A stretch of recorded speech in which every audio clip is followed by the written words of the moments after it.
I will change the subject a bit. This case is a bit of everything. I think it's quite interesting. Some words about clinical data. She is a 67-year-old woman who had worsening shortness of breath and peripheral edema due to severe tricuspid regurgitation. I found the sheet from her first operation, and it was nice to see this historic, sort of detailed. Morrow, yes. He's the guy who did the in Maryland, yeah. That's right. She had complex acyanotic congenital heart disease, incomplete persistent AV canal, valvular pulmonary stenosis. And what the surgeon did is he closed the ostium primum atrial septal defect, put some sutures on the cleft of the mitral valve, and did pulmonary valvotomy successfully. When I saw her, this was the transthoracic ultrasound. You see a huge right atrium, very big right ventricle. The valve was definitely distorted. There was a big gap. The leaflets were sort of calcified. There was a patch in the septal leaflet, and you see that this is clearly not a case for a transcatheter edge-to-edge repair, or at least the result would have been dubious. And I'll show you the transesophageal ultrasound. You see here anterior, posterior leaflets. And when we scanned the valve, there was a big gap.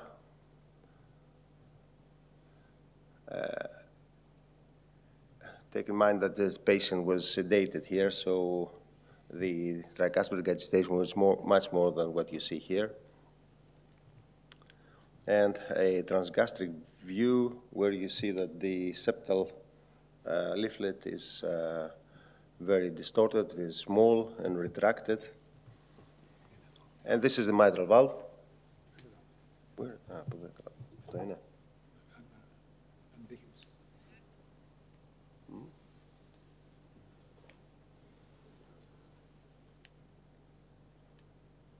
Oh, okay. Right. So mitral valve, nothing very important there. And there was a small residual SD, as you see here, but not hemodynamically important. So she had minimal response to diuretics. We did the right heart catheter. She had good right ventricular function. Obviously, she was not good candidate for TER. And the decision was to perform a tricuspid valve replacement. We had surgeons that were keen to do that, minimally invasive, through a right lateral thoracotomy. And she received an Edwards Magna is 31. This is the result, quite nice function of the tricuspid valve. She also had a pacemaker wire, as expected, but the function of the valve was very good. But the patient continued to be hemodynamically unstable, could not get her out of the CCU. She required inotropes, and we just tried to find out what was going on. And what we saw over the next few days, and there was a dynamic phenomenon, there were a few shunts. As you see here, there was a shunt coming from the right ventricle towards the right atrium and a bit to the left atrium, but the most important was a big shunt down here between left and right ventricle. So there was clearly a VSD, which was causing the hemodynamic instability of the patient. You see again here, maybe the picture here is not so clear, but we decided we had to do something, and obviously she was not, again, for another operation, and we decided to close that percutaneously.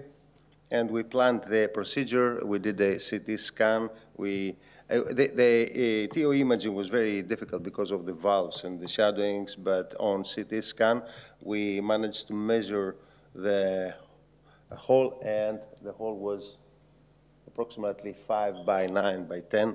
So we decided to use one of these ambulature, the muscular VSD occluders. The hole was in transition between the muscular to sort of fibrous defect close to the aortic valve, and we thought that a VSD occluder 10 would be sufficient to close it. I'm going to show you the angiogram. This is a left ventriculogram done with a pigtail, and the hole was located here. And you can see the contrast going to the right ventricle from there. It was quite difficult to find this hole, but eventually we managed to catheterize it with a Cobra catheter, the catheters that they use for carotid interventions. And here we are in the right ventricle, obviously. Exactly as we planned with the CT scan, that the pacemaker lead was up and the catheter was going through down to from the pacemaker lead, and we passed the wire from the right ventricle through to the pulmonary valve in the pulmonary artery, and then we had to snare it and to take it out from the right femoral vein when we had the catheter. And this is the efforts to snare and to pull the sheath from the right femoral vein through to the left ventricle. It was not easy, very difficult, because we were not coaxial, but finally we managed to get through to the ascending aorta here, and the Cobra catheter is here. So the part of the wire that is exposed is only this here in the arch, and I think this is very crucial. And then we removed everything from the right femoral vein and inserted the device. And as you see here, this is the left disc in the aorta, and then pulled back the whole system against the hole here. Still attached to the wire. We did some angiograms to confirm the position and the stability, and then we released the device. And this is the final angiogram. There's still some flow, but all this is common with these devices. The whole thing seals after a few days. The patient gradually recovered. She discharged finally after several weeks in hospital. She's now, it's a few months after the operation, and she's quite happy, taking only 1 tablet of furosemide and in good renal function. So, to sum up, I have a couple of take-home messages. I mentioned the wire. Never leave the wire exposed while performing these maneuvers, because you pull and push quite aggressively, and you might tear the aorta or the valves or the heart like a sweet cheese. So be careful to cover the wire as much as possible from both sides. And be prepared for a lot of hemodynamic instability. When you pull and push, you pull the tricuspid, you pull the aorta, and then you create a lot of regurgitation. The blood pressure drops. So the role of anesthetist is very crucial in this sort of procedure. Thank you very much.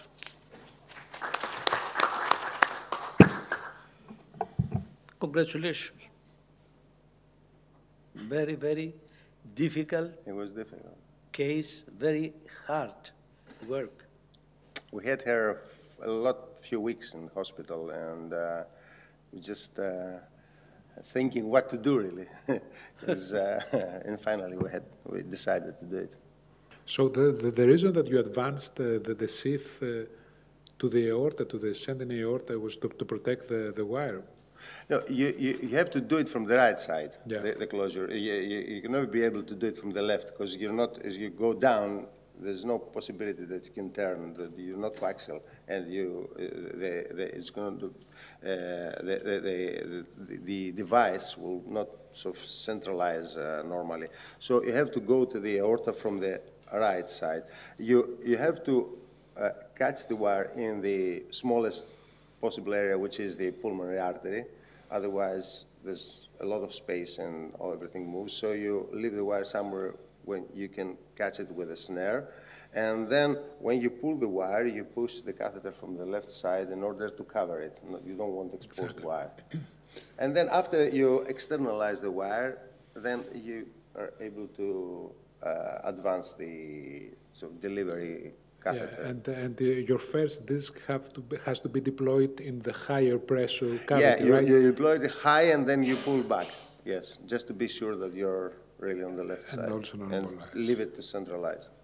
Good. Maybe we have some comment from the audience and also from the commentators and the panel.